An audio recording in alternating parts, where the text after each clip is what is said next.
Under गोटे प्रकार recipe खाई जदि बोर हो गले ताहले ए रेसिपीटा को निश्चय थरे ट्राए करंतु। ए रेसिपीटा बहुत ही टेस्टी और चटपटा। अंडार ए रेसिपी को बनैया को बेसी समय लागबनी, मात्र अध घंटा समय लागिबो।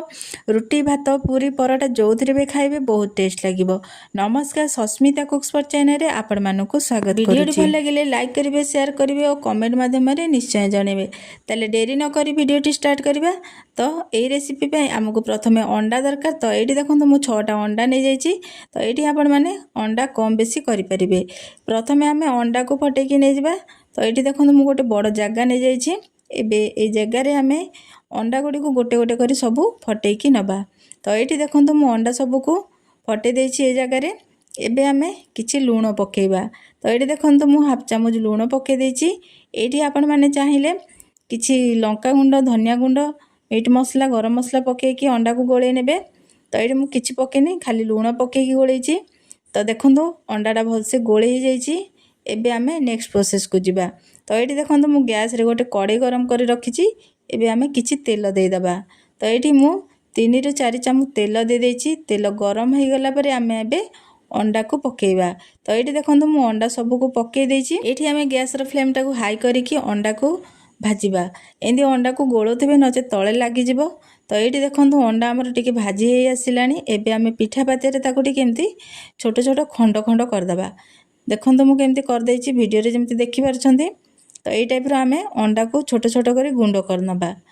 तो ये देखो अंडा आमर भजा हो जाइए। ये टाइप रो आमे भाजिबा, ताको बेसी नाली करबा नै, ए टाइप रो ही रखिबा। तो ये आमर अंडा भुजिया हो जाइए। एबे आमे गोटे प्लेट को काढ़ीबा। तो ये देखो मु प्लेट रे अंडा सबको काढ़ी देछि। एबे आमे मसला रेडी करनबा। तो ये देखो मु गोटे जार नहीं जाइए, छोट मिक्सचर जार। एबे आमे किछि रसुण नहीं जिबा, 2टी कंचा लंका, छोट खंडे अदा, तापरे गोटे बड़ अळीच दे दबा। तापरे आमे खंडे दालचीनी, 2टी गुजराती, तापरे आमे 2टी छोट साइज रो कटा हेतो पियाज को दे दबा। तो ये देखो मु पियाज को काटिक रखिथिल ताको दे देछि। तापरे गोटे टमाटर दे दबा। तो टमाटर को मु काटिक रखिथिल ताको पके देछि। तापरे आमे मसला को ग्राइंडिंग करनबा। तो ये देखो मसला मु ग्राइंडिंग करके नहीं आछि। एबे आमे नेक्स्ट प्रोसेस को जिबा। तो ये मु देखो गोटे कड़े गरम कर रखिछि, जो कड़े रे आमे अंडा भुजिया करथिले सेई कड़े। तो एबे आमे 2 चामच तेल पके ताको गरम कर दबा। तापरे खंडे तेजपत्र और कटा हेता पियाज को पके भाजी नबा। तो ये देखो मु गोटे पियाज काटिक रखिथिल ताको भाजी नेछि। तापरे आमे किछि लंका गुंड पके दबा, कलर भलो आसीबो। तापरे आमे पियाज को टिके नाली होबा पर्यंत भाजी नबा। तो ये देखो पियाज आमर भाजी हो गलानी नाली हेकी। एबे आमे बाटिकी रखितबा मसला को दे दबा। तो ये देखो मसला सब दे देछि। मसला को पके सारा पर मसला को आमे गोटे मिनिट पे ताको भाजी नबा।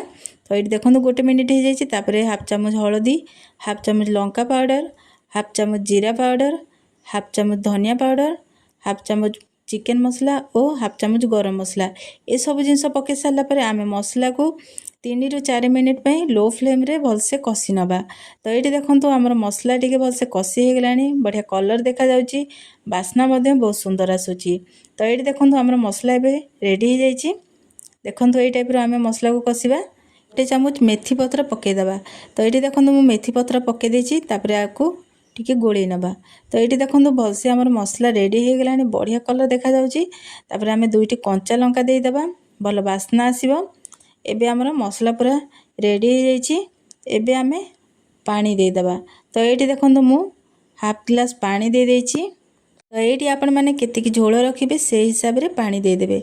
तो ये मु हाफ ग्लास पानी दे देछि। एबे आमे स्वाद अनुसार लूण दे दबा। तो ये देखो मु स्वाद अनुसार लूण दे देछि, 1 चामच लूण। तापरे आमे भलसे टिके ताको गोले नबा। तापरे फुटिबा को दबा। तो ये देखो भलसे फुटी जाइछि। एबे आमे भाजी की रखि दबा, अंडा सबको दे दबा। तो ये देखो मु सब अंडा पके देछि तरकारी रे। एबे आमे ताको भलसे टिके एमती गोली नबा। तो ये देखो मु भलसे अंडा को गोले देछि। एबे आमे एमती खोला रे ताको 2 ରୁ 3 मिनिट पे फुटिबा को दबा।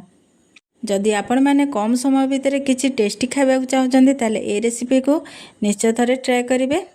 तो ये देखो तरकारी आमर हो जाइए। एबे आमे किछि धनिया पत्र और गरम मसला पके आउ टिके ताको भलसे गोले नबा।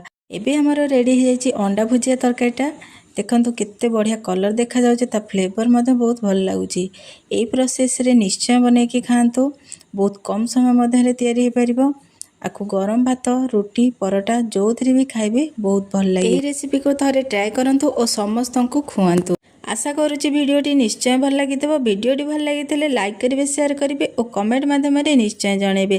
ଆଉ ଯଦି ମୋ ଚ୍ୟାନେଲରେ ନୂଆ ଅଛନ୍ତି ପ୍ଲିଜ୍ ସବସ୍କ୍ରାଇବ୍ କରିନେବେ। ଆଉ ପାଖରେ ଥିବା ବେଲ୍ ଆଇକନ୍ଟାକୁ ପ୍ରେସ୍ କରିଦେବେ। ଆଉ ଗୋଟେ ନୂଆ ଭିଡ଼ିଓ ସହିତ ଆପଣମାନଙ୍କ ସହିତ ଦେଖାହେବ। ସେ ପର୍ଯ୍ୟନ୍ତ ରହୁଛି। ନମସ୍କାର। ଜୟ ଜଗନ୍ନାଥ।